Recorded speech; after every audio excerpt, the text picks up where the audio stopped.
Hi, I'm Grace Maher, and you're listening to me on The David Bradley Show. Hey, everybody, how's it going? So we're hanging out, having some fun, and I want to tell everybody, hang on, I got something I want to read. I want to read this because I made all this, had it all put up and wrote and all that other good stuff. But here we go. Anybody out there that enjoys clothing, hoodies, t-shirts, remember, go to the artists that you like. Everybody's got merch. It's nothing but fun. Grace has got merch. You got merch, don't you? Merch. Everybody's got merch. And you wouldn't believe how much that supports people and helps people out. Even my old ass has got merch tab at the top of my website, and you can go and buy merch. It's nothing but fun. And you can walk around with our name on your shirt and everything else. And if you run into us, I can firmly attest that if you see somebody with your shirt on, you would be signing it, wouldn't you? Yeah. I would. Sign it. I get excited. And it's like meeting a friend. I would almost do cartwheels that somebody actually bought one.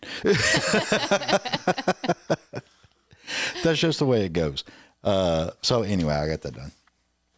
I had to make sure I took care of the merch thing. Yeah, it's important. You know, people tell you all the time, why aren't you talking about it? Why aren't you doing this? And I'm just like, Well, you did now. I took did. care of it. I took care of it. Nobody's I covered going to ask you today. And we thank everybody for watching and subscribing and all the other great things that help make my show work, help all these artists out. I mean, I almost feel like that should be at a closing.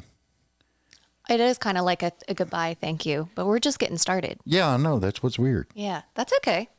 Maybe I'll do it I'm later. at the beginning and the end. Well, you got to do it a certain way, I guess. I don't know. Maybe I'll call Bobby Bones and ask him how he does it or something, you know. Bobby, tell us. Bobby, how do you do this, man?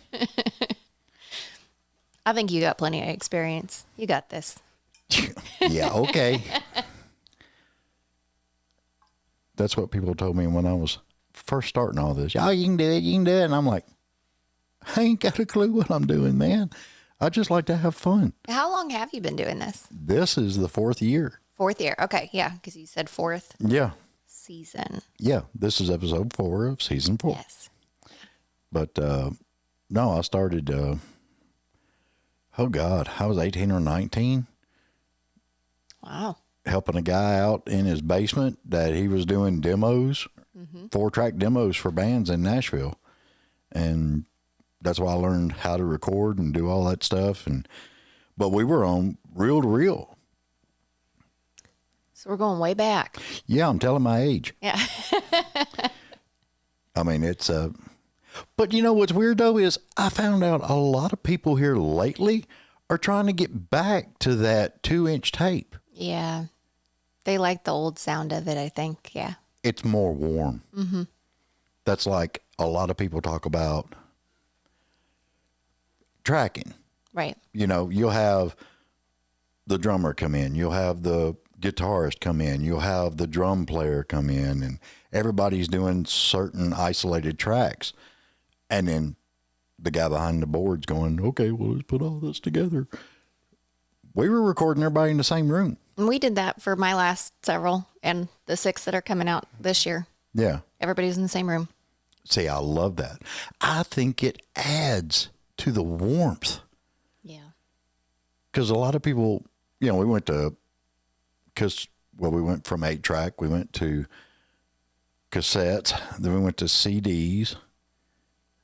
But the legend all started on that vinyl way back in the day. And now so many people are coming out with vinyl. I do love that. That's There's a goal of something mine. about that here. I really want some vinyl. Yeah. Yeah. You can do it. Yeah. It would be nice. We will do it. I can do it. We can do it. That would be awesome. I would love that. Yeah. I wish everybody would go back to vinyl. There's something about the sound of it, Yeah. Yeah. even That's with really all cool. the crackles and whatnot. It just I like feels- the feels better. crackles. I do. Yeah. There was something about, I don't know, when I first started listening to records, I was young, but there was something about that expertise of finding the exact little spot to drop that needle down. Mm-hmm. It was just like, yes, I loved it. And then the music hit. Yeah. And you were just like, holy crap. I used to listen to my grandparents' 45s. I loved those. Yeah. So much fun. Yeah. It was. That's one thing I got to say that I don't know how you feel about this, but there's something to be said with how the old school, the vinyl, the recording in the same room, all that came together, and then the whole digital age wiped a lot of that out, and then a lot of people coming back to it. I just wish we didn't have to deal with that digital age. Yeah. There's some things about it that I think can be helpful, but when it takes over, like, an app to help remove some of the room sound or a de-esser, like some of that, I don't care. But when it overrides, when you get away from the room full of people, you don't just lose some of the sound, you lose some of the creative process. Mm-hmm. Because when you have a room full of really talented people, yes, the artist has a vision, the engineer definitely has a vision, but each of those creatives has so much experience and can speak to the vision too. And it can grow into something that it couldn't have been without all of those people in the room. Oh, yeah. And that's what blows me away with it, because I remember when you did a playback and the people that recorded were there listening also. Yeah. There was a roar in the booth, man. It was just like, oh, that sounds great. holy crap, man, that was awesome. Exciting, yes. And now great energy. Now the only way you get that is if, the vocalist used auto-tune. Yeah. A number of times you hear that in from an artist inside the studio where they're just like, I've had this happen several times where the artist is like, man, that's close enough. Can you just tune it? Yeah. I'm like, man, you're good. You're good enough to do this. Yeah. Let's do it for real. Yeah. Well, I mean, I had somebody on and we were talking about nowadays there's a plug-in for everything, Including the tape. but I love the one thing Steven Tyler talked about was when they were doing Sweet Emotion, and they had 2 packets of sugar shaking in front of the mic. That's creative to me. He's got a thing on one of his songs that'll hopefully come out this year where they put their hands inside the piano on the strings to mute them while they played it. Yeah. So it just made this really unique. It sounds like somebody's playing a different type of stringed instrument. Like a prepared piano type. Yeah. I don't know. It's so cool, but it's just those creative, weird things that you do. Yeah. That you're making up on your own, which is strange things. Oh, he showed me a song last night where he'd done like weird hand things for the snare in a Yeah. Yeah. I love things like that. I never know if I'm supposed to talk when I'm at these things.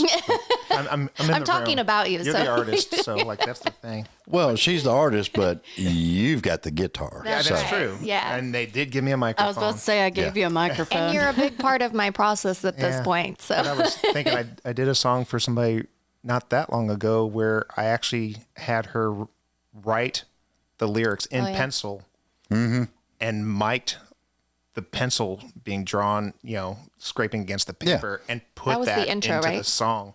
It's like just kind of layered underneath the whole track. okay. And then somewhere out there's this piece of paper that's the actual lyrics that were in the song, Yeah. which I think is cool. And somebody could find them and buy them. And buy them for a lot of money. Yeah. Yeah. Auction being held at your revenue. Right. We should do it in every song. Okay, let's do it. Amazingly, you can hand write the lyrics out and sell them. Yeah. And that would be awesome if this lyric sheet was actually used in the studio while we were recording. That would be awesome. Yeah. Maybe that should be a thing that in our sessions, I write one lyric sheet. And that's I the can one you recreate lyric sheets for people, but there's one that That's- you can buy that was in the studio with us that I wrote the day we Actually recorded. authentic. Yeah. Okay, now here's a weird thing. I just thought of this.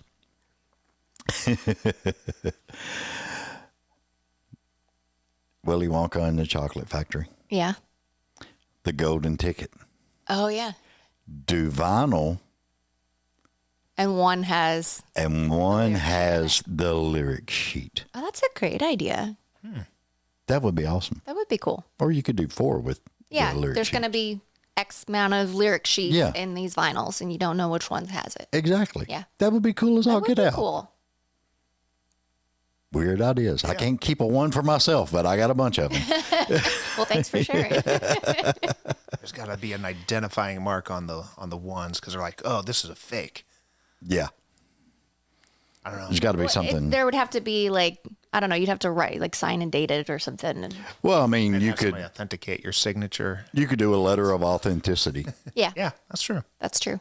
Yep. That way you'd have everything on board, and These are the ideas. Everyone, take this. You write these down. we could. Where are we writing this down at? Who's play it taking back. notes? Yeah, when I play this back, it's wrote down and we've got it in date. Yeah. All the fun stuff. So how have you been, hon? I haven't seen you in a while. Yeah, I've been really busy, but good. I mean, I can't complain. It's all pretty much all good things, but I feel like a crazy person running around.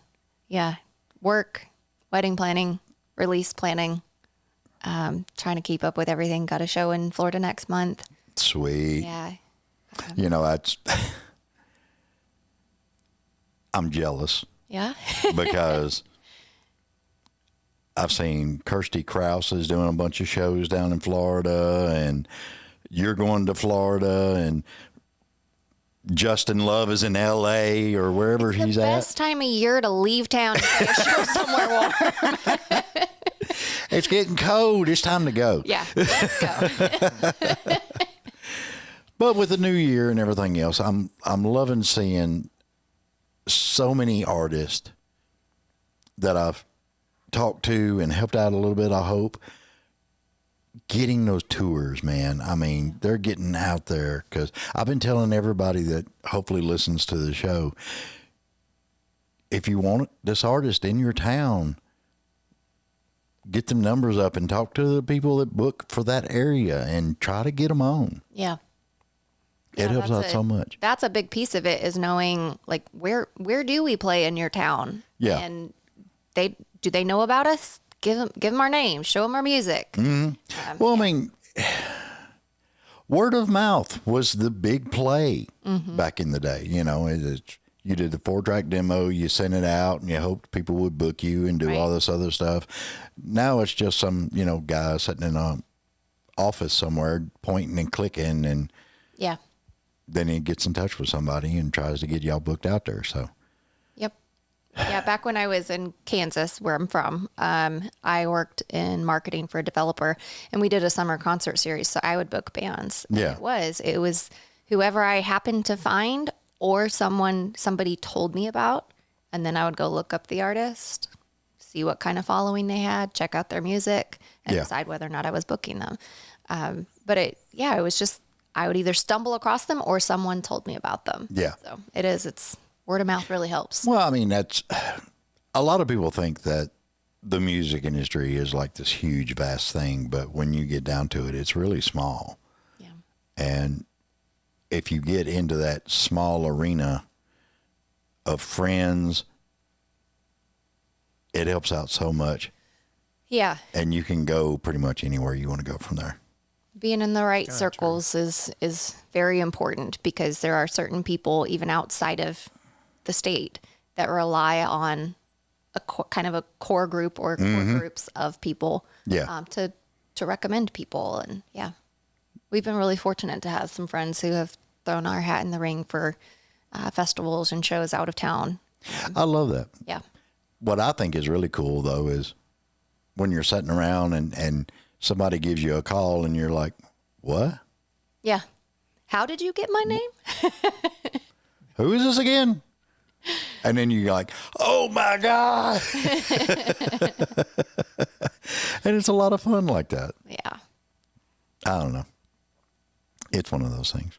Yeah, we played last year in Virginia for a songwriter festival. Thanks to our friend Megan Connor, she threw our name out there, and we're going to be going back actually this year. And it Sweet. was so much fun. It's Smith Mountain Lake. So it's all around this big man-made lake. It's gorgeous. And they have host families, and it's like it's Thursday to Sunday. Ty Herndon was our headliner last year, and they just kind of keep growing, and it's a whole deal. A lot of fun. They're brave people taking a bunch of musicians into their homes. They actually put us up for the week, and and they take you to a lot of the venues by boat because it's their bars on the water, and Oh, that's awesome. yeah, it was a lot of fun. We're very excited to be going back. Yeah, it's a lot of fun. Have the military boats take y'all and stuff. That would be fun. That would be cool. Yeah. I don't even know if they do that anymore, do they?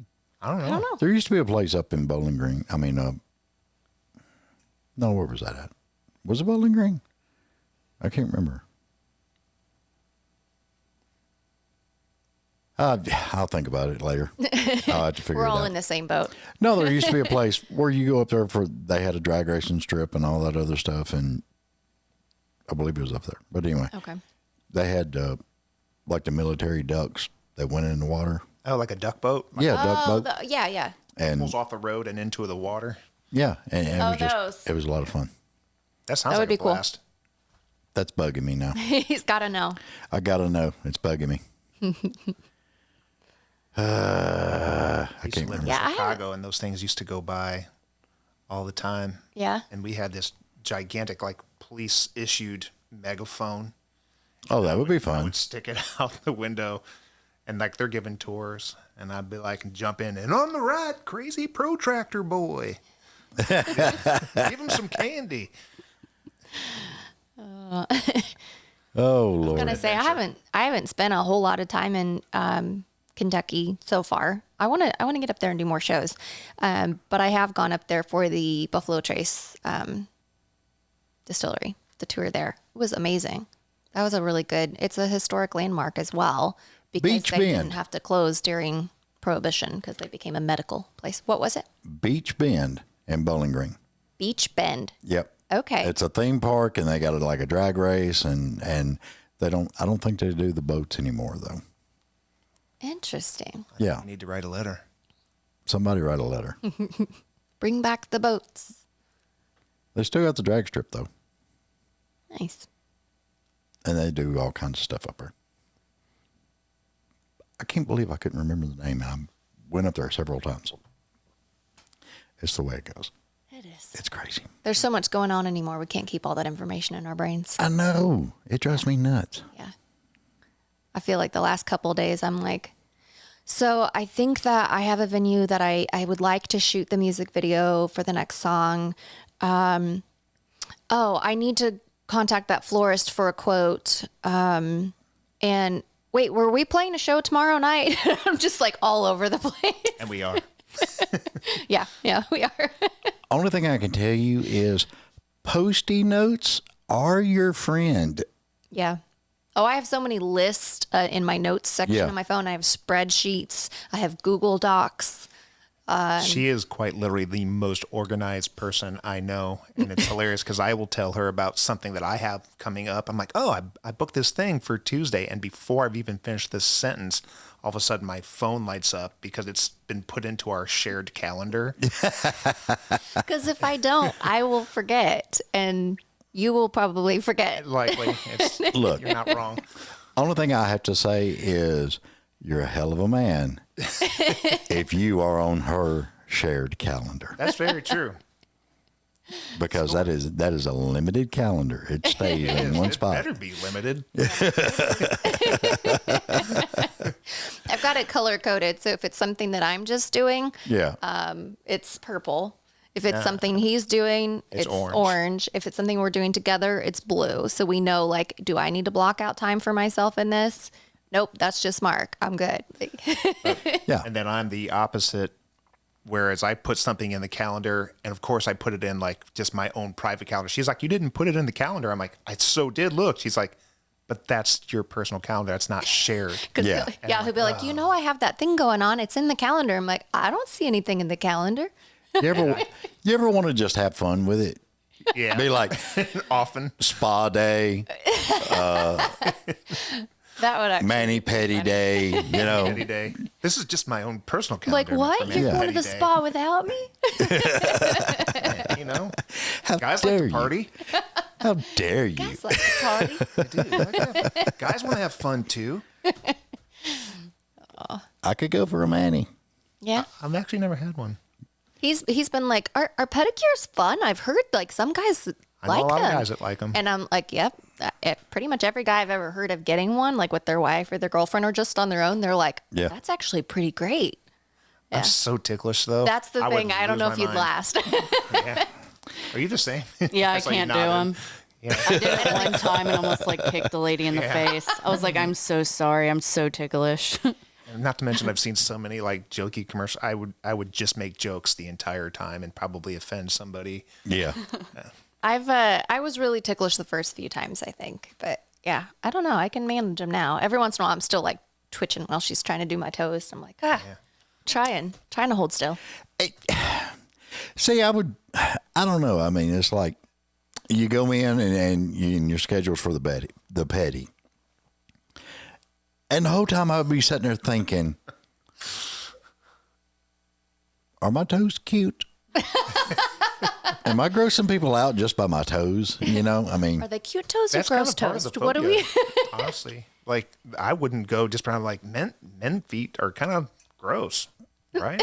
well, I mean, Unless- I guess some guys have nice, unless you Depends. just had a pedi, in which case your toes are probably really cute. yeah, I mean, who knows? I mean, I don't know. It's weird.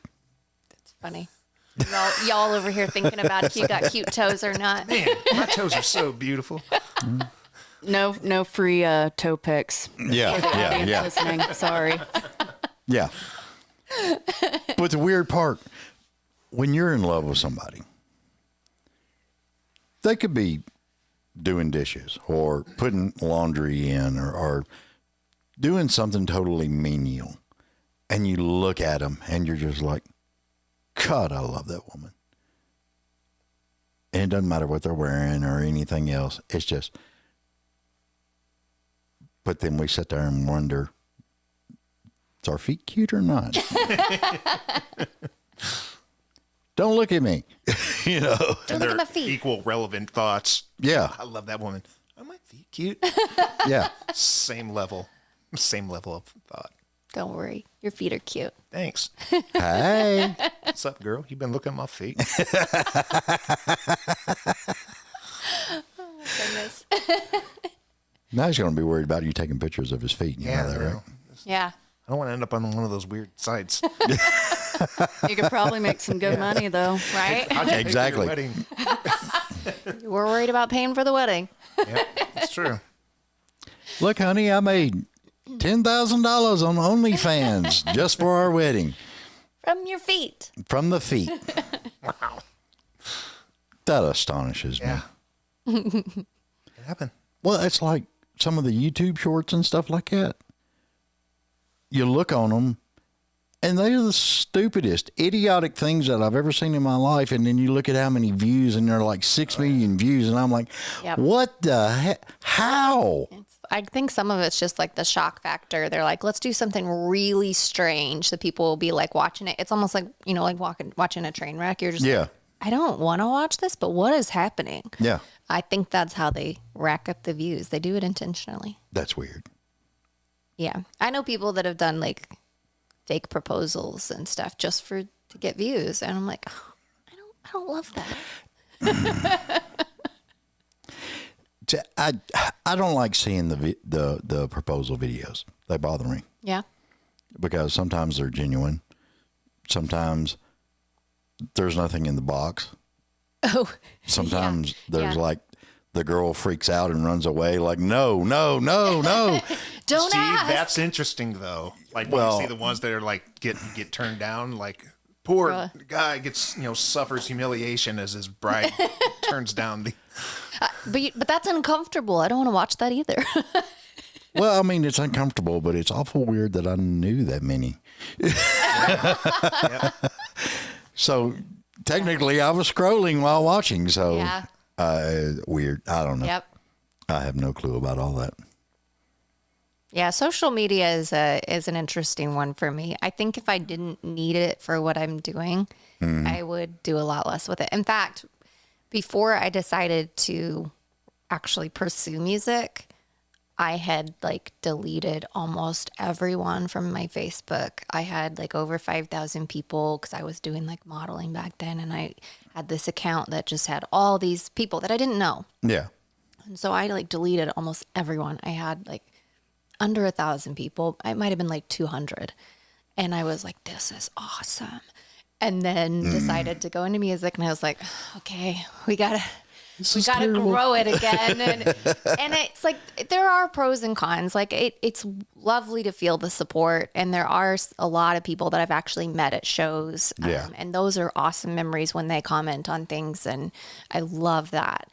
But social media as a whole, I don't love. See, I was kind of up and down, iffy, about it. And I didn't really have a whole lot of friends. But then I started this. Yep.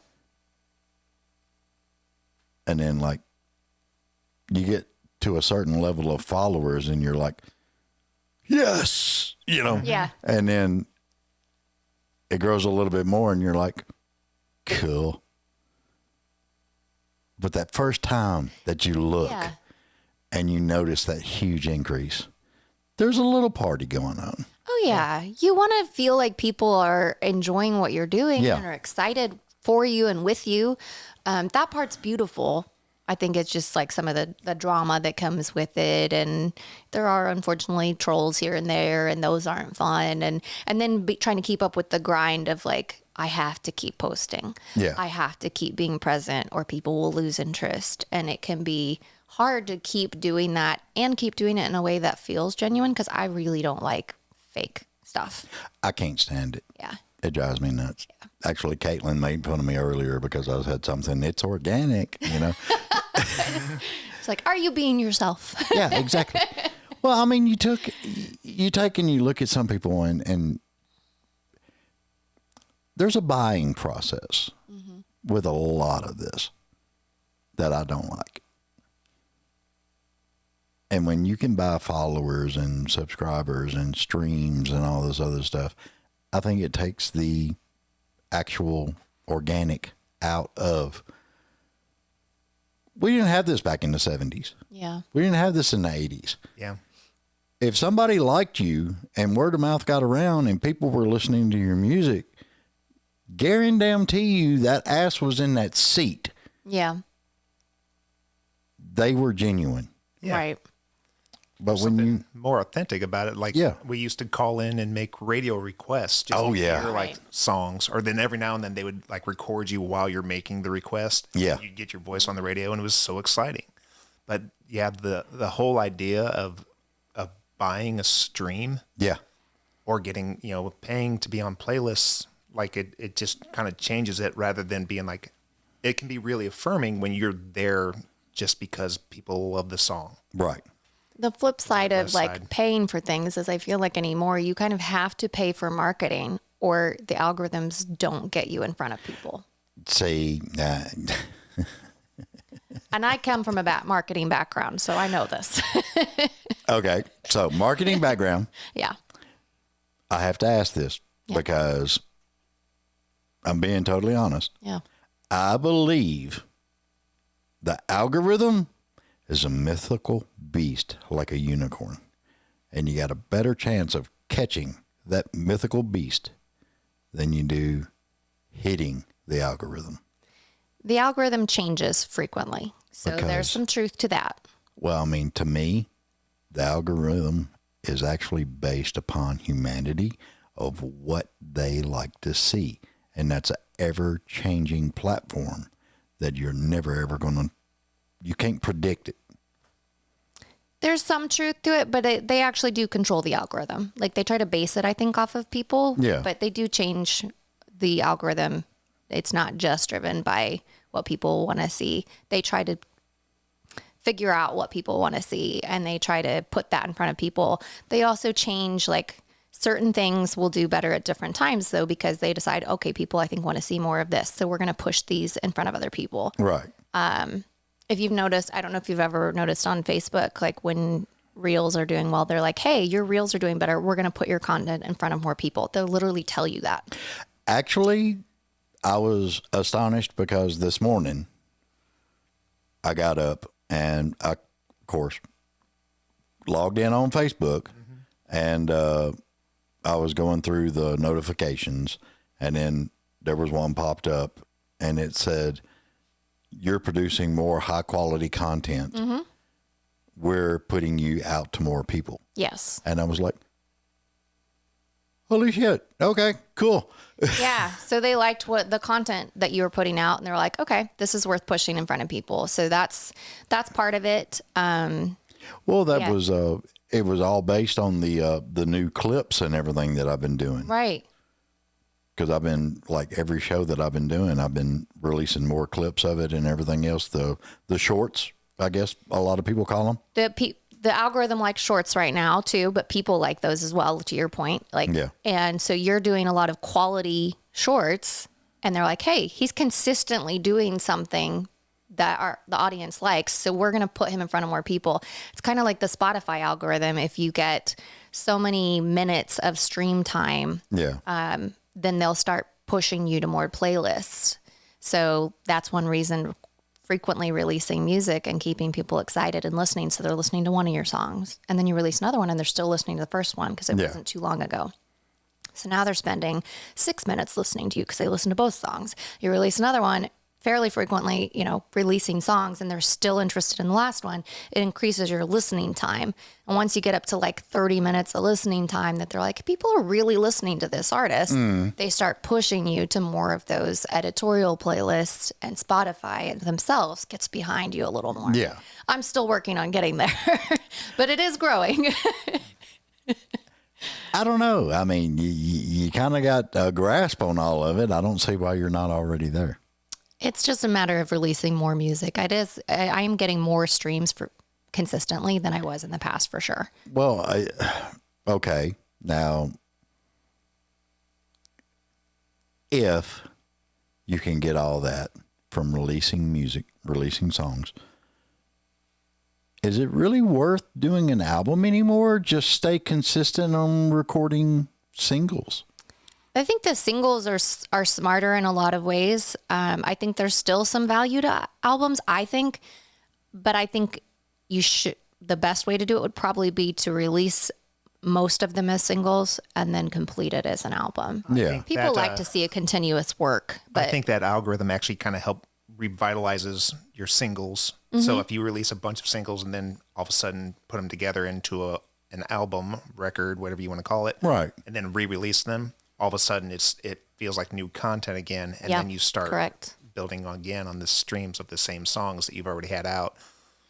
I actually did that. I switched my distributor last year, and I realized I had never released an EP that I put out in 2020, 2021, I think it was 2020, that had 4 songs. I'd released them as singles, and then I had the physical EP that I sold people, but I'd never released it as an EP online. Yeah. So when I switched distributors and I was re-uploading everything, I was like, I'm going to go ahead and release this as an EP. And it was like people who had heard it before, or people who'd never listened to it, were like super excited about this EP. Wow. And I was like, oh, well, that's kind of cool. Like, this is 5 years old and people are excited about it again.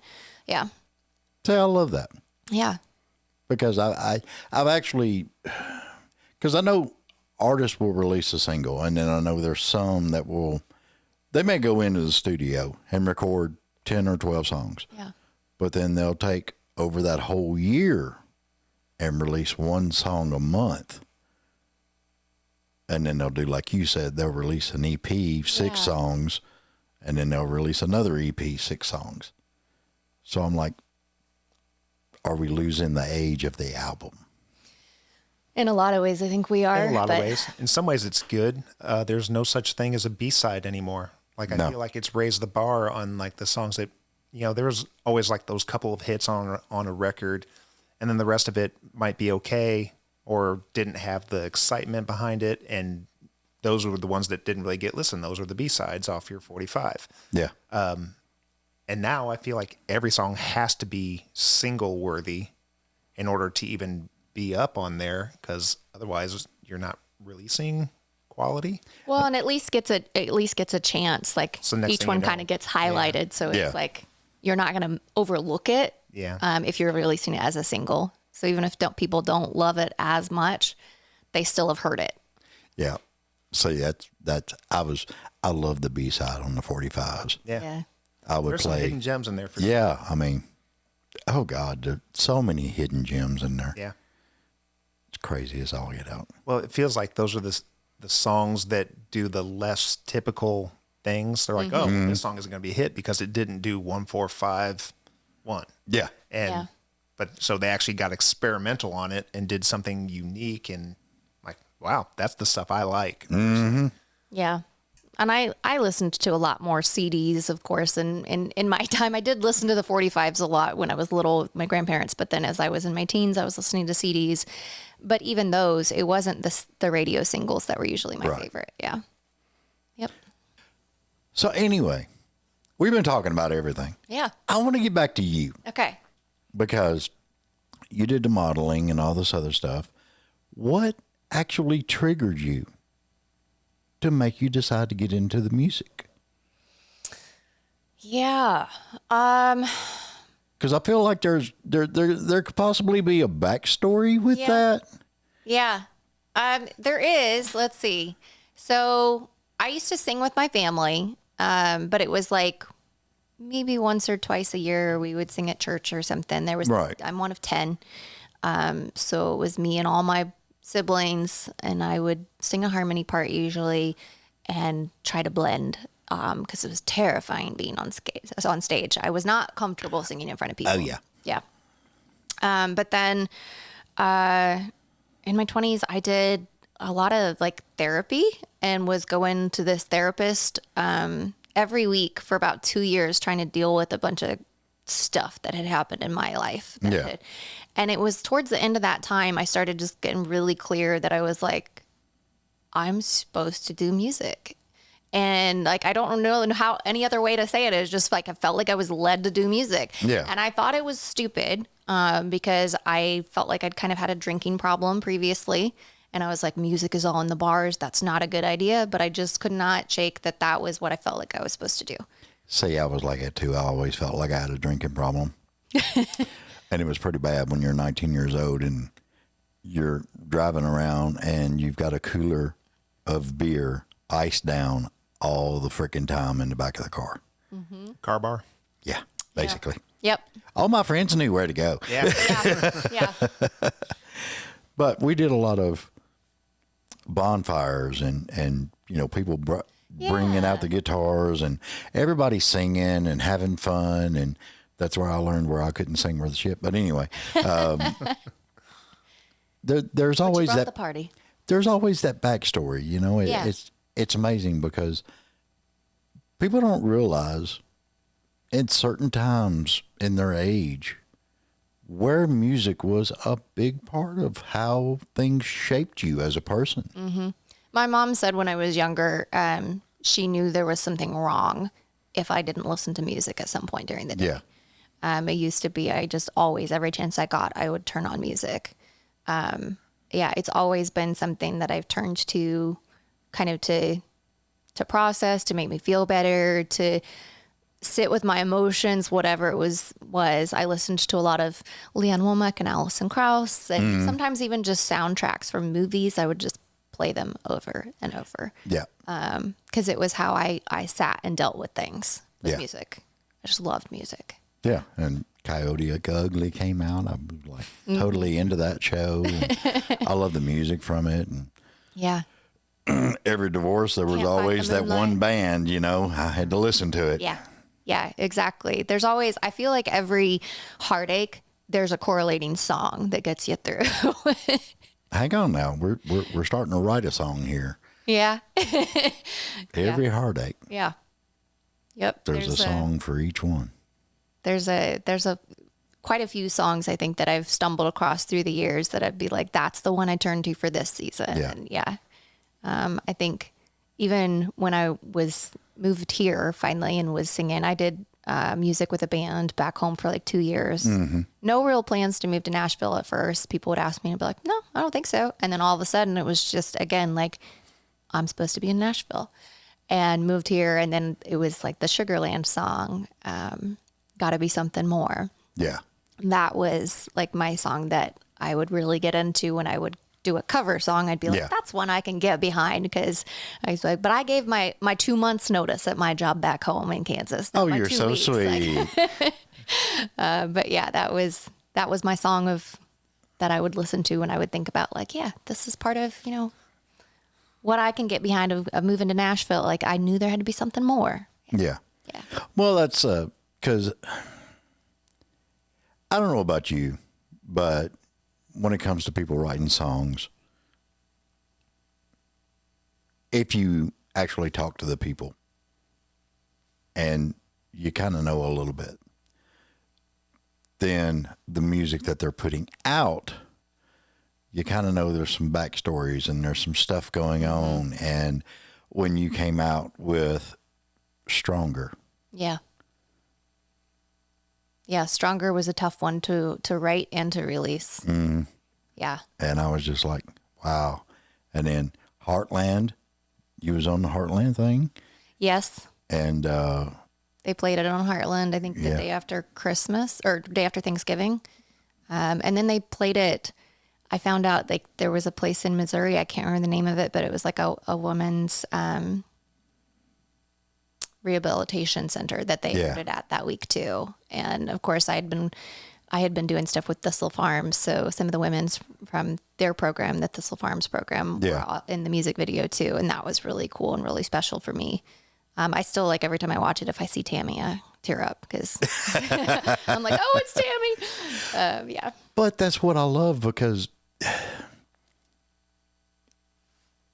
the things that I went through, there was certain music that helped me get through certain things. Yeah. And that's one of my things with every song out there, I believe, needs to be heard, because you never know who it's going to touch. Yeah. Who it's going to help. Who it just, the first time I there's played so much Stronger at the listening room, I couldn't even get through it. Yeah. I had my co-writer Chris Sly, and I think it was, I want to say it was Macy Crew and Cassie Joy, maybe. Like, they basically had to like sing the song for me, like with me, but kind of for me. I couldn't even get through it. And there were several people in the crowd that came up, and one was like, when does it come out? I needed to share it with my daughter. And it has been that's been probably one of my most powerful songs, and one of the most special. But yeah. And it helps you too to see those people react. It does. I actually got to play it at a Thistle Farms conference too. And the women were so excited because they know like that song was kind of like, it was for me, but it was for them too. And for all the women, that, or men who've been through anything like that.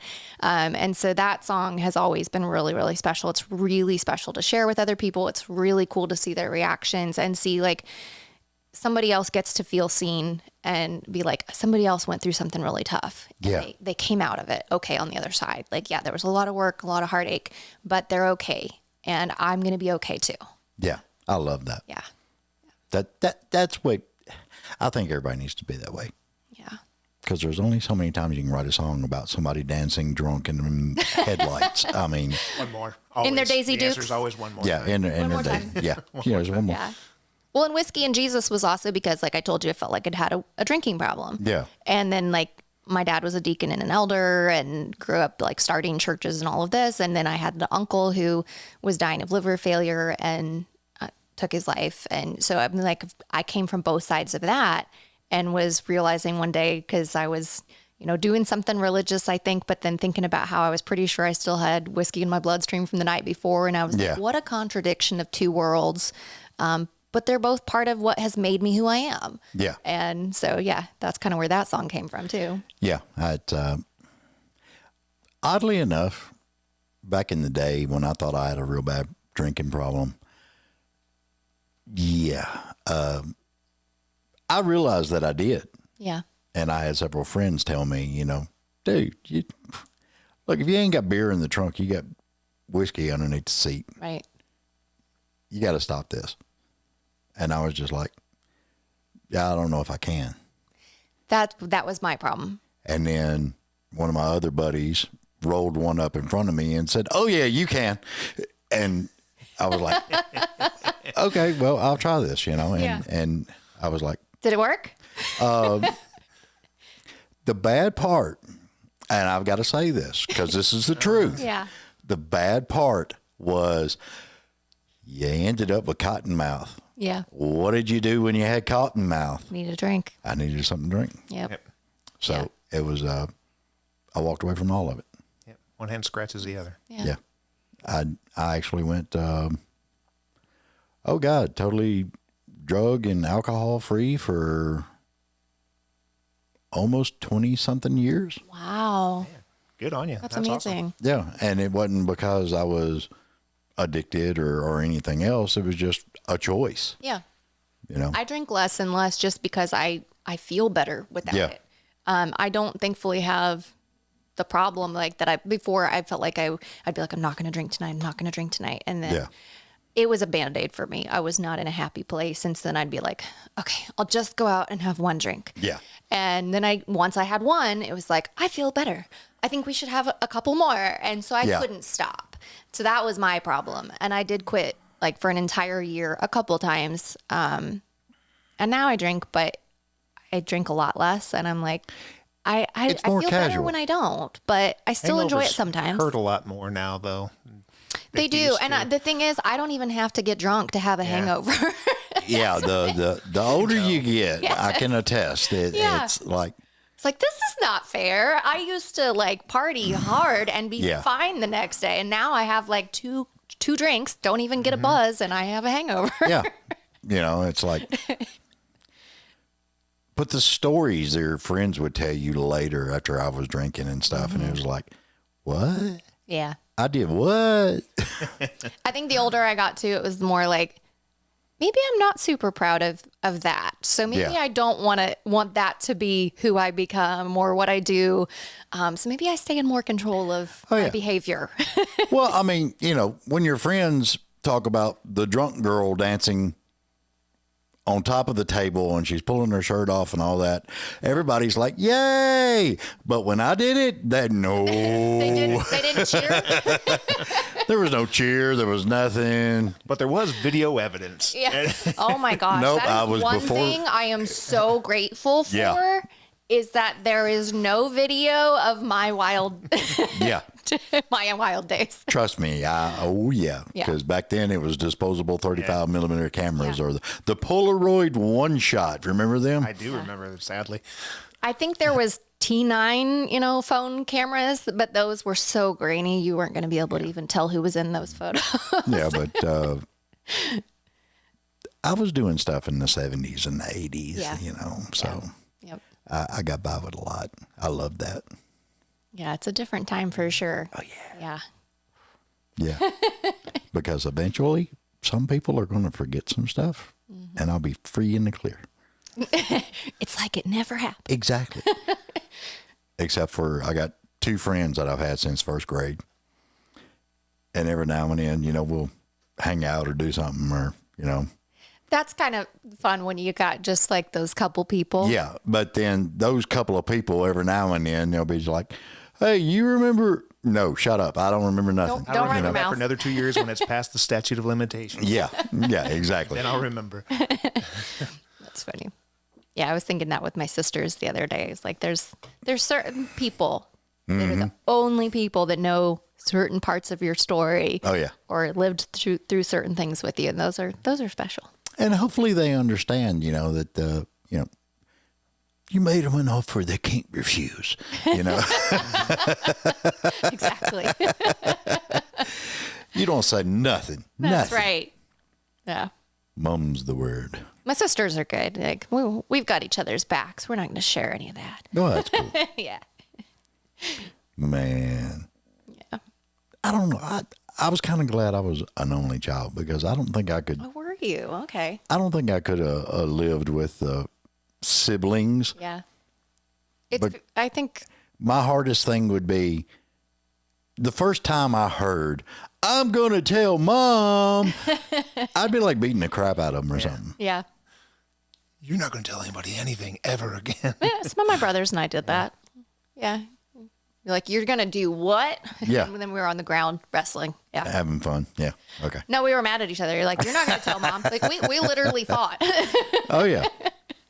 That's what I always wondered about sometimes on a lot of that. Yeah. But do you have songs that you could do from that time of brother or sister fights and stuff like that? Or I don't think I've written about that yet. Probably should. that would actually be kind of cool. Yeah. Because a lot of people actually have brothers and sisters, and They do. they could relate to some of that. Yeah.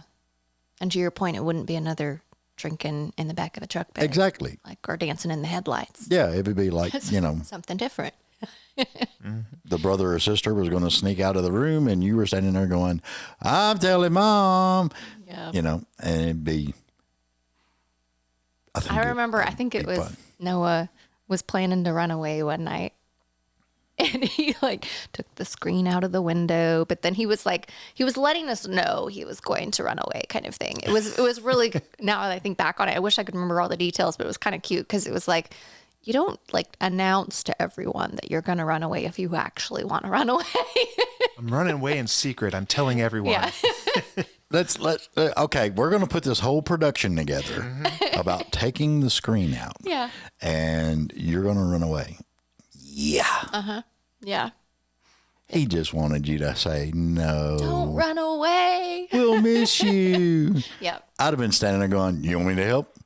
Get out. Leave. I think that night I was really mad at him because he had taken apart one of my G.I. Joes. And I think Mom had decided that I was too much of a tomboy and I couldn't have any more G.I. Joes. And Noah had taken it apart and was having a hard time putting it back together. And I was like, you broke my last G.I. Joe. And I was so mad. And then he was going to run away. And I was like, do it. You broke my G.I. Joe.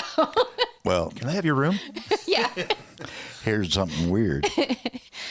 I found out my mother kept my first G.I. Joe, the $6 Million Man, and a bunch of other toys from my childhood that I had.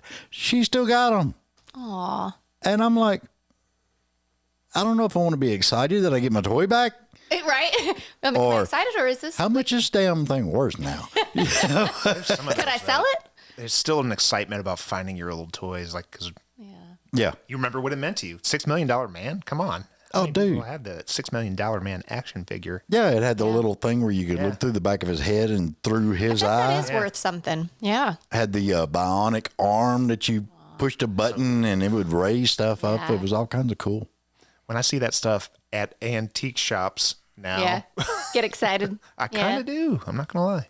Well, There's- when we were at my parents' last year around Thanksgiving, we were in the basement and he was like, look at these toys. I had some of these toys. And it's fun because my parents have some of the old toys from us. And then they've actually found like Fisher Price is remaking like the record players now. They used to have the plastic ones. And there's something very fun and of course nostalgic about seeing the toys that you played with when you were a kid. Oh, yeah.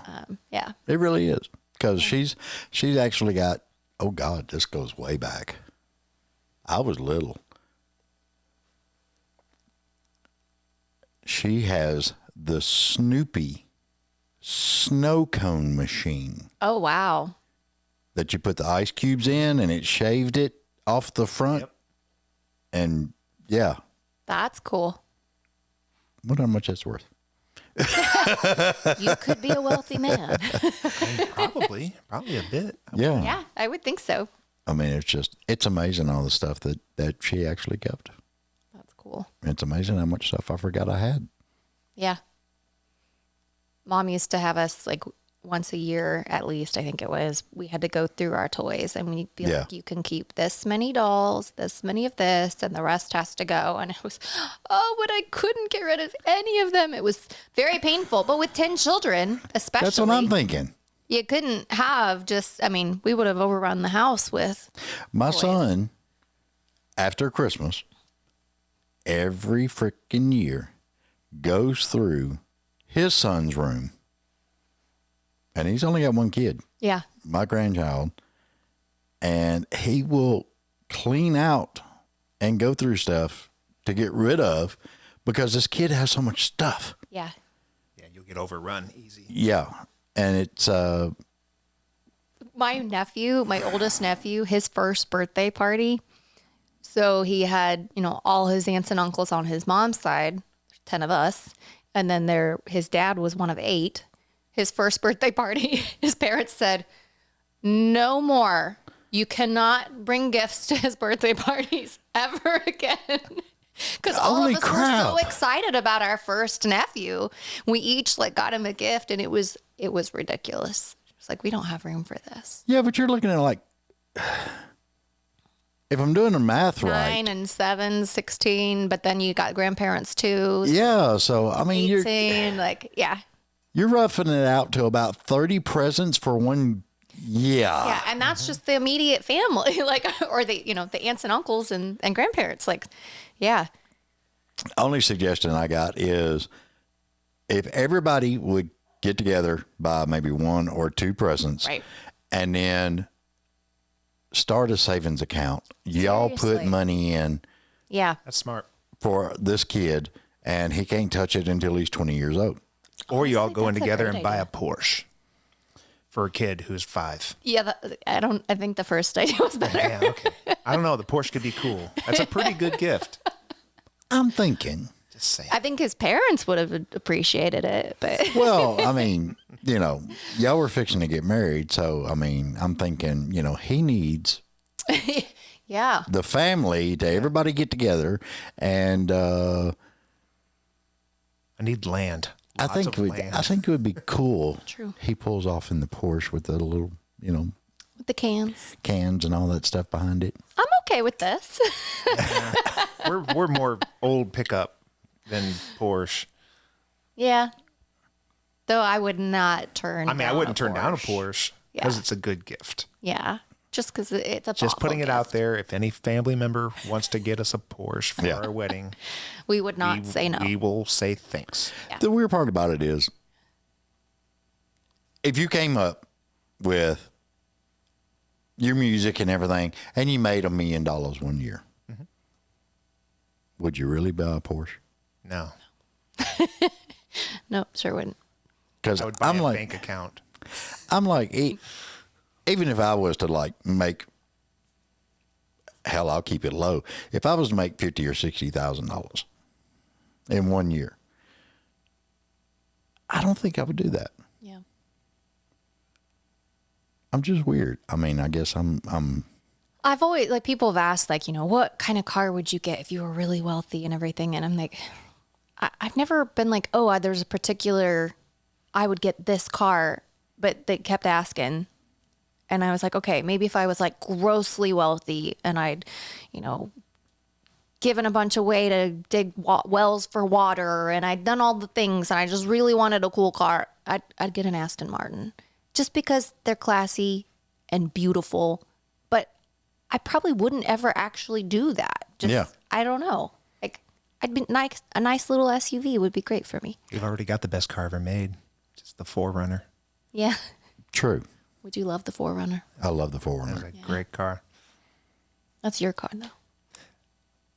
Not soon. It will be our car. Oh, God. Yeah, and only thing it needs is a little bit of a lift and the 32-inch tires on it, and you can pretty much unstoppable. Yeah. Yeah. Get through it. Because we were big back in the day. That's what we went four-wheeling with. We had Toyota trucks, and basically we did like a 4-inch lift on them and 32-inch tires, and dude, you was just unstoppable in the woods. I went to a big off-road party years ago, I'm trying to remember. I think it was before I moved to Nashville, just before maybe.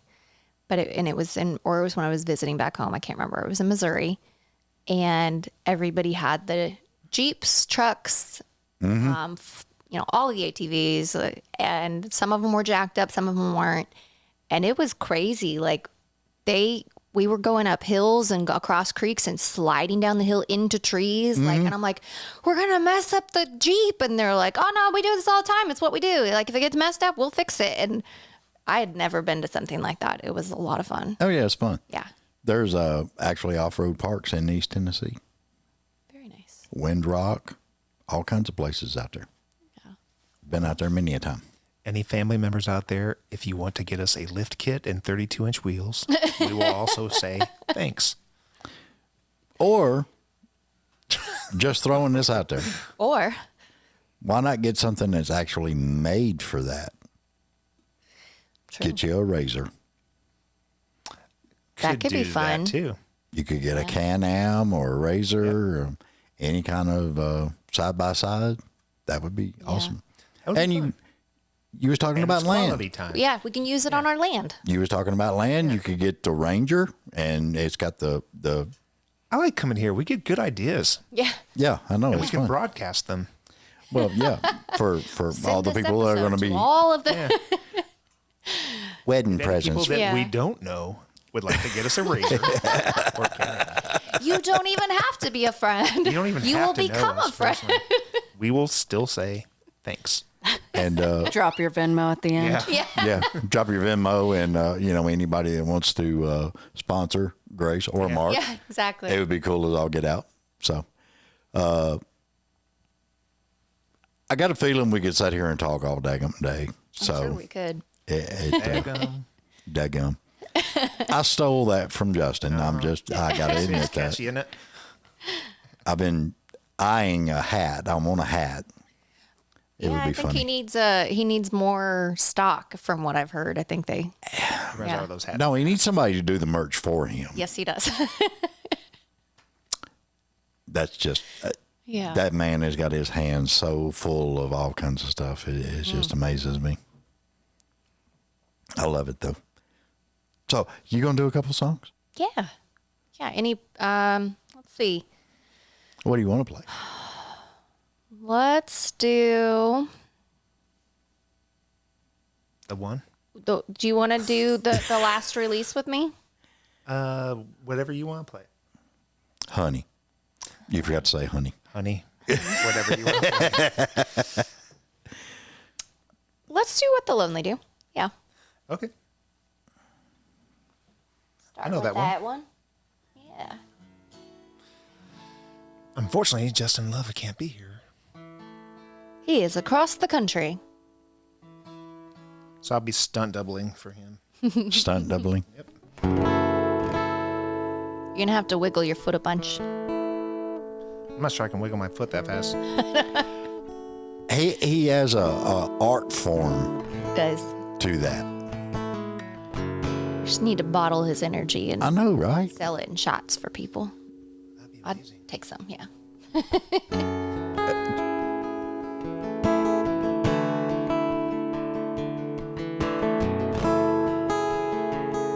We can edit this a little bit, right? Because Are you in the What are you trying to edit? tuning? I want to start over. Oh, yeah, he can do that. Just because Anything you don't like, just tell him and he'll cut it out. I know Justin will hear this, and I don't want to hear about the tuning. He has perfect pitch too. Or maybe that's all the reason to keep this in there and just be like, Justin That's has scary. perfect pitch. And like, I don't want him to know that I started out of tune. The bad part is I'm not big on editing. You know that, right? If it stays in there, it stays in. It's all part of personality. Yeah.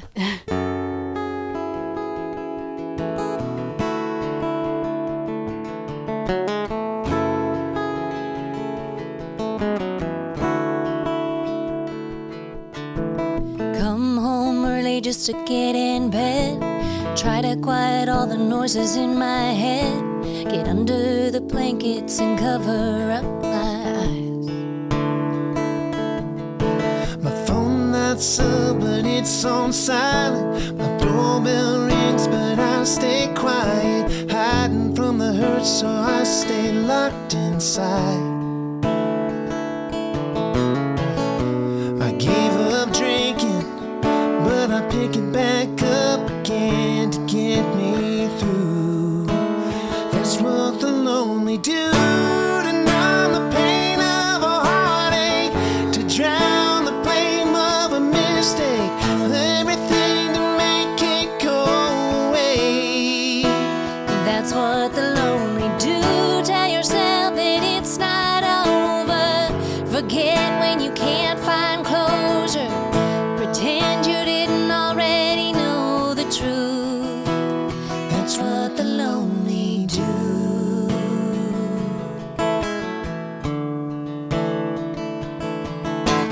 Watch an old movie 'cause I feel like crying. Stare into the mirror till I'm good at lying. Make everyone believe that I'm okay. Go to the bar, just a lot of strangers, throwing them back like it don't matter. Oh, jeez. Every time I Hey, you.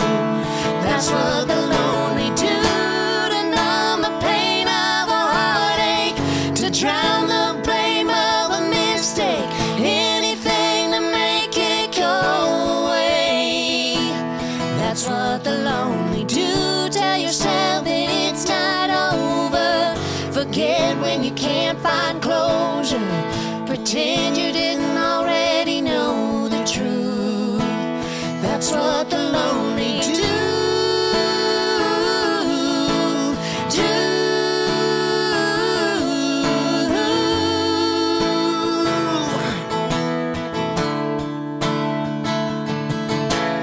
Drive all night with the windows down, outrun the memories in this town, lose myself where you can't be found.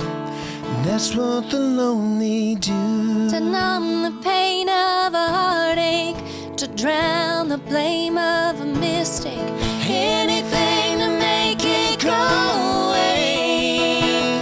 That's what the lonely do. Tell yourself that it's not over. Forget when you can't find closure. Pretend you didn't already know the truth. Oh, say I'm not missing. I'm not missing you. That's what the lonely do.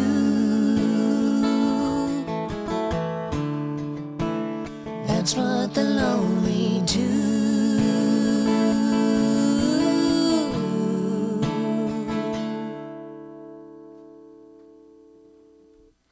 And yes, that's what I've done before. And you guys sound incredible together, and I you. was smiling and almost had chills. I know, right? I was like, damn. Thank you. The weird part about it is I do have chills. Look at that. Good job. That was good. Good job, honey. I would have I chills, kind but of forgot lyrics right in the middle of it. Hey, Yeah. that's the second time you have ever sang that song. Y'all did so well. Oh my Thanks. God. Appreciate that. yeah, you guys, yeah, you sound great together. Thank you. And there's one thing that I really liked a lot about how you write, Grace. The whole heartfelt part of it, you know, it's just a lot of your songs do give me that, oh shit, I've been there, you know. Thank you. And That's it's what amazing. I'm trying to do is I'm trying to be real enough. It's for me, songwriting is almost like trying to explain to a friend, like telling a friend Yeah. what I'm going through. Yeah. And that's what it would be if I was sitting down with my sister or my friend or, you know, anybody that I love and trust and be like, hey, this is what I'm going through. This is what it feels like. And this is why it hurts. And like, that's what I'm trying to do with my songs so that the listener can be like, yeah, me too. Like, yeah, Been there, done that. yeah. And you don't realize what an impact that makes on so many people when how they're feeling aligns with how you're feeling.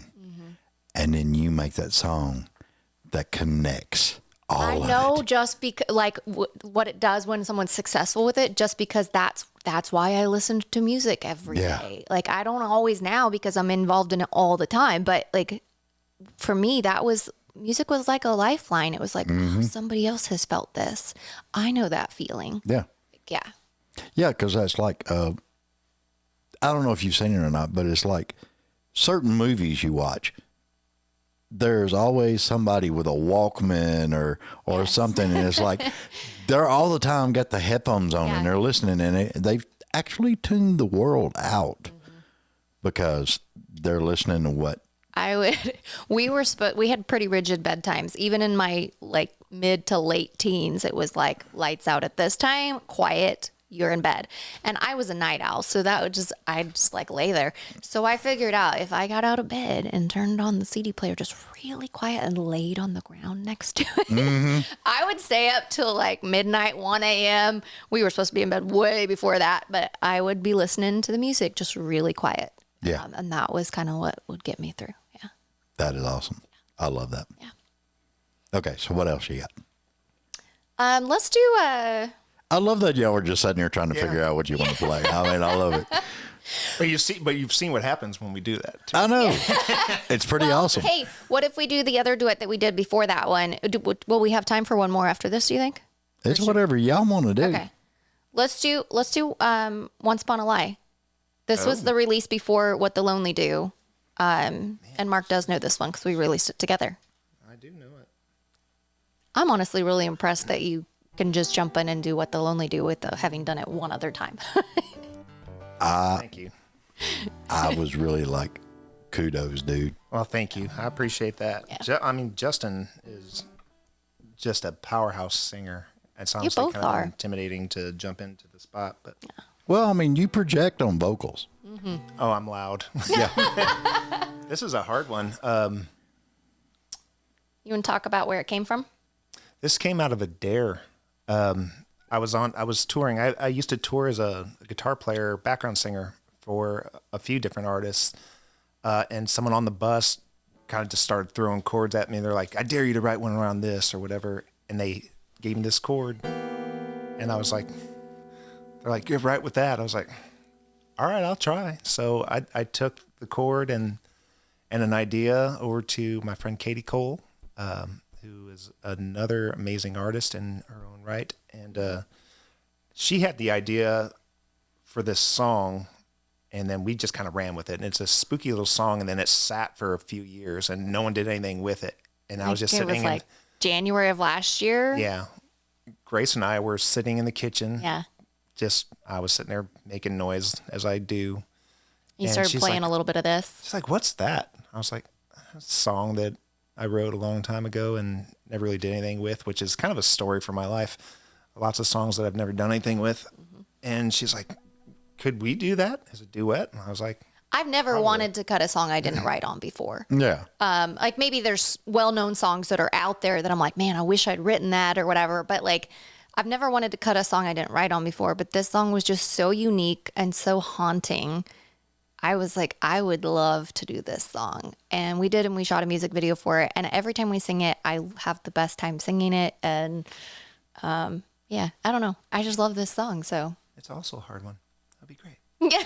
It'd be awesome. You know, you only live once. Might as well live hard. All right, let's try it.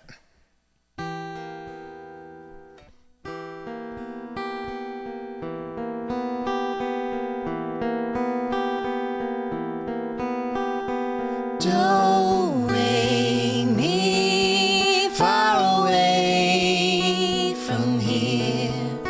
Live promises side by side with fear. Secrets dance with happenstance. Roll the dice, see where it lands.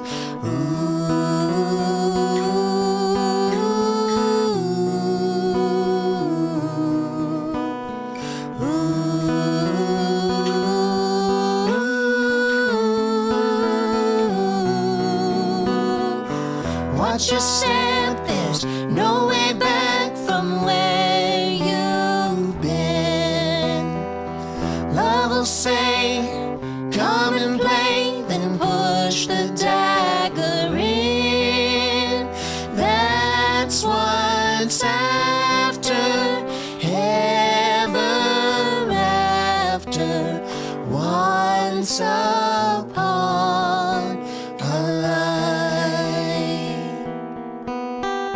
So lighty, don't fall for words that just enchant, so you don't feel the burn. Too late now, the fire's out. Your heart is ashes on the ground. Watch your step, there's no way back from where you've been. Love will say, come and play, then push the dagger in. That's what's after, ever after. Once upon a life.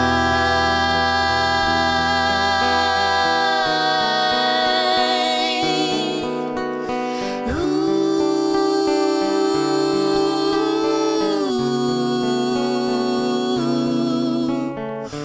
Don't forget, love will leave you left for dead.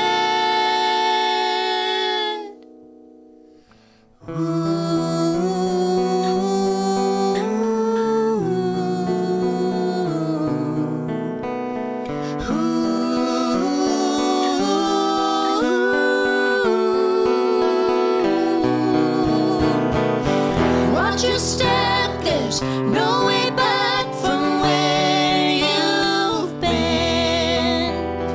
Love will say, come and play, then push the dagger in.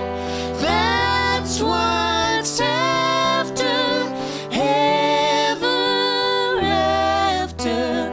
Once upon a life. That's what's after, ever after. Once upon a life.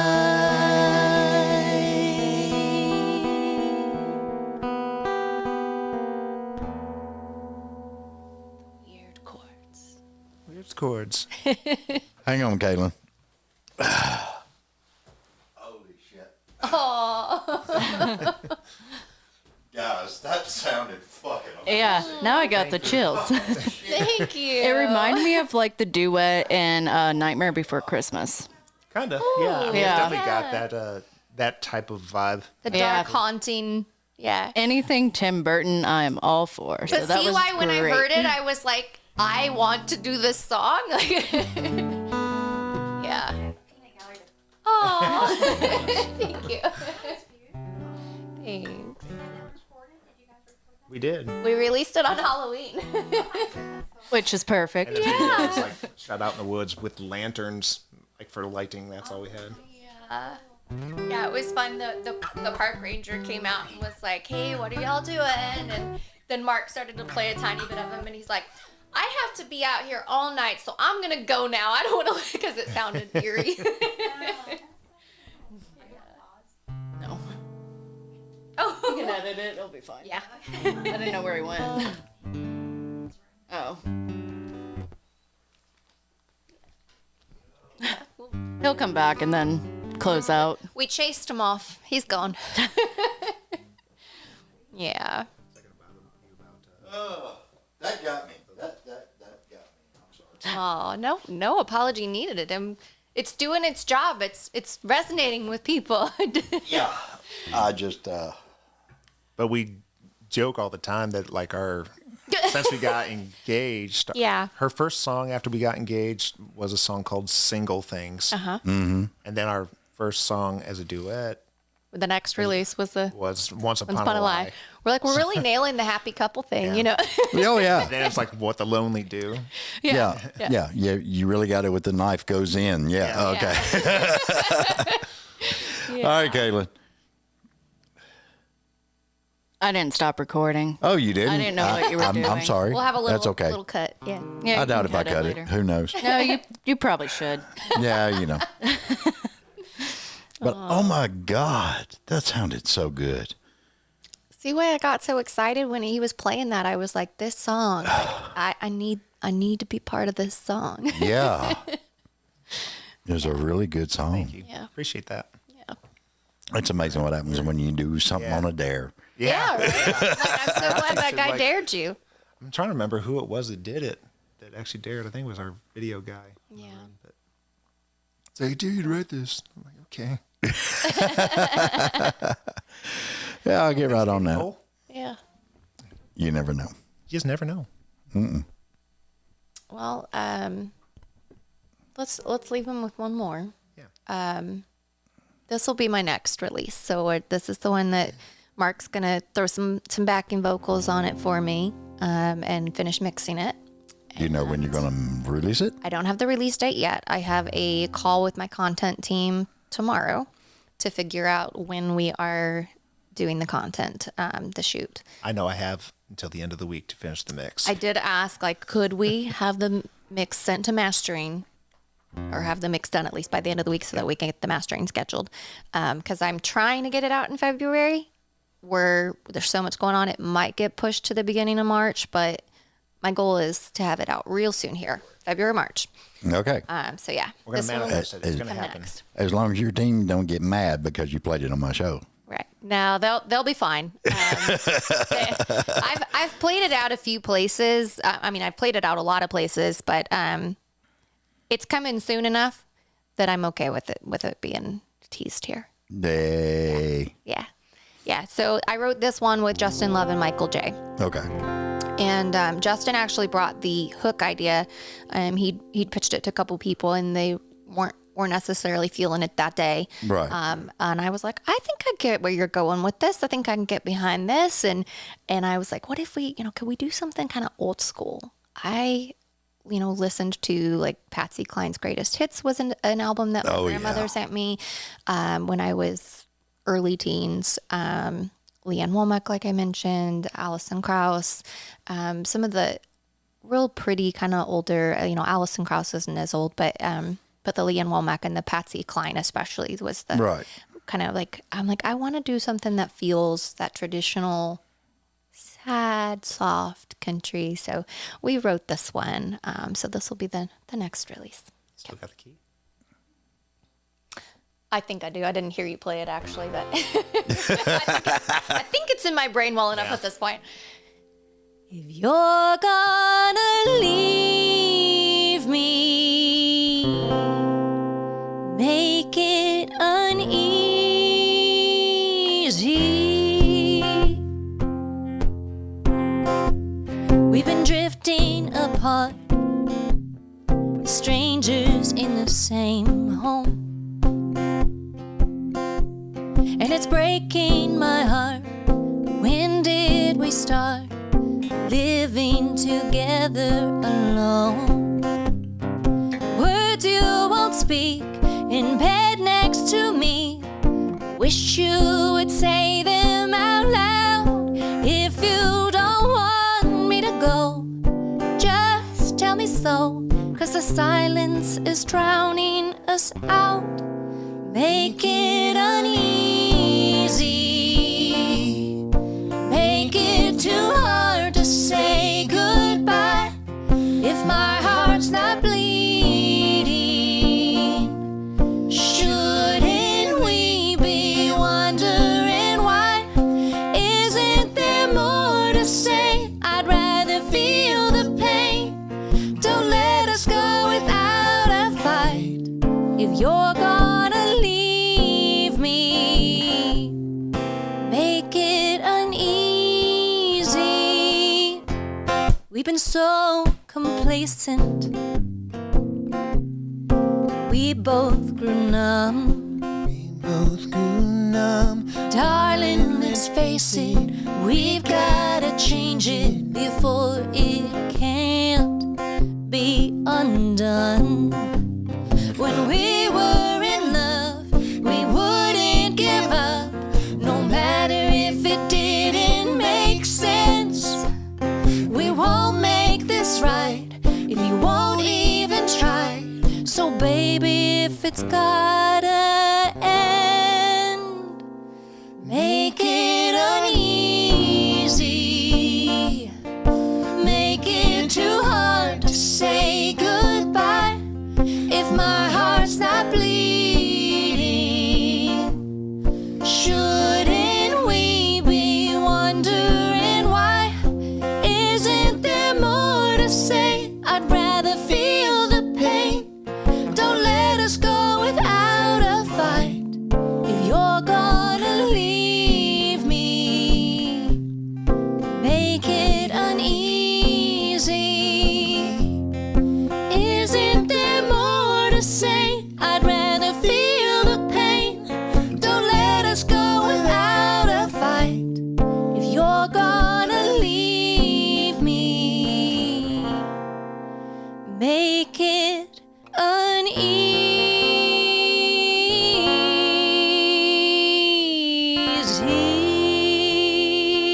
Wow. Thank you.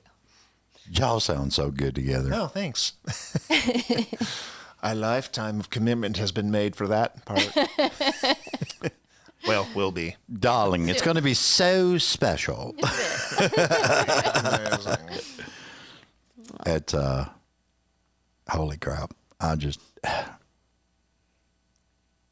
Y'all have touched me in ways that with your music and everything that is just like, Thank you. I'm like overwhelmed by it.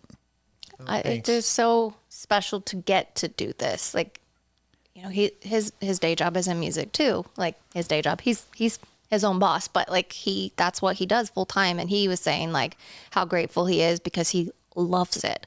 And while I don't have the honor of doing it full time right at this moment, I have in the past, but I'm trying to work back to a more sustainable path for that. It is such an honor to get to create music. Mm-hmm.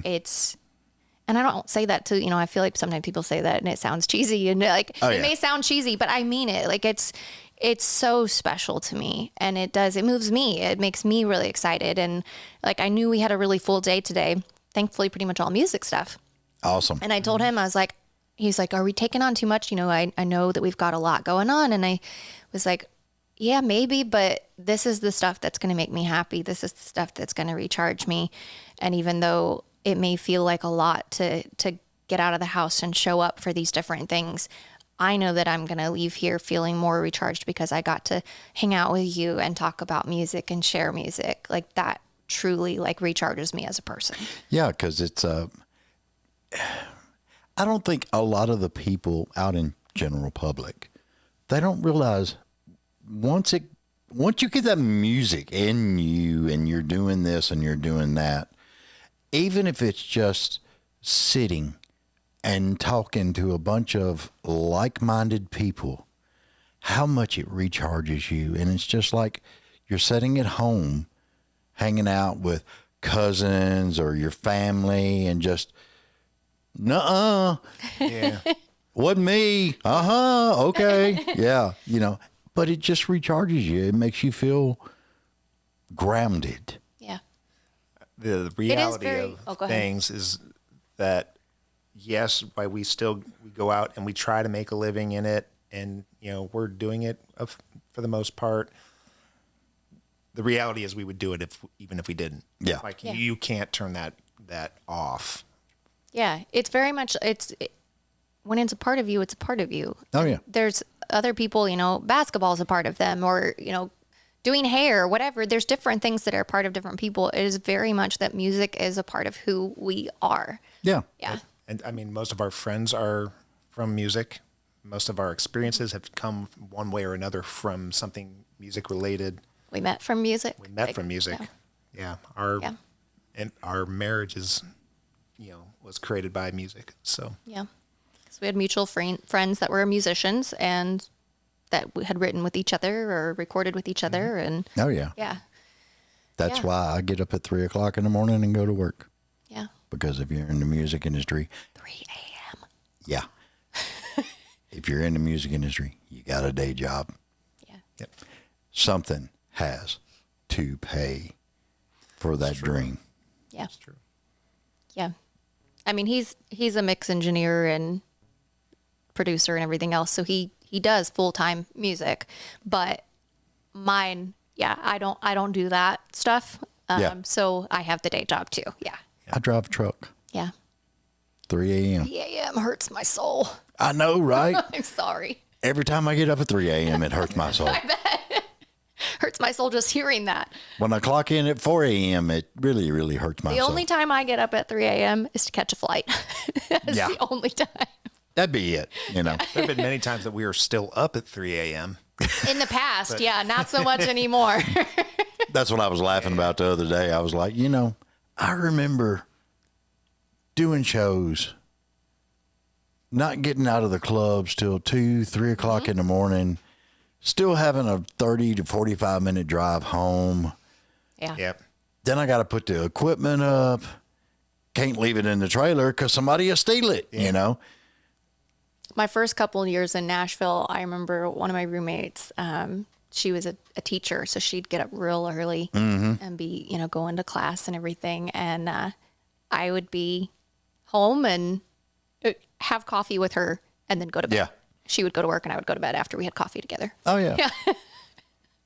Oh, man. Yeah. I remember parking our trailer around the corner of the house because when I lived in Chicago, I lived a block from the governor. Yeah. So there was always 2 cop cars just sitting out there. I'd leave a fully loaded, down with gear car unlocked, just sitting It on the was safe. streets in Chicago. It's safe. Yeah. No one's breaking into that car. It was the best. You never know. It was the best. Nacho Libre. Pretty much. Grace, tell everybody where they can find you. And since Mark is so involved in all this, we need to get Mark to tell everybody where they can find him. Agreed. Yeah. Well, I'll let you start. Yeah, save the best for last. So those of I don't think even introduced myself. I am Mark Lonsway, Lonsway, and you can just basically search for that and you'll find me. MarkLonswayMusic.com is my website, and then all my socials are on there. Awesome. Love it. And I am Grace Maher Music. Everything, Instagram, TikTok, everything I think is Grace Maher Music, at Grace Maher Music. The website is also gracemahermusic.com. Spell All like the- it sounds.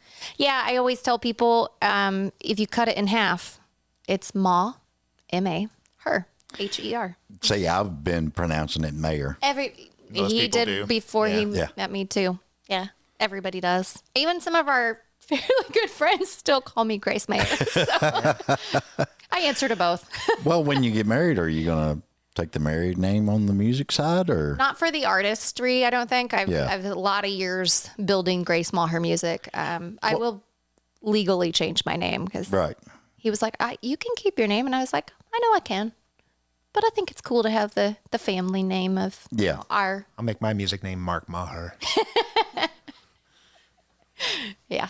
I knew Then you'd be knowing then you'd be my uncle. I had an uncle, Mark. Yeah. That would be. Yeah, that would be weird. I will never be your uncle. no, I will never be your uncle. We I can promise you that. edit that part in. yeah. Anyway, Name. Yes. do re mi fa sol la di.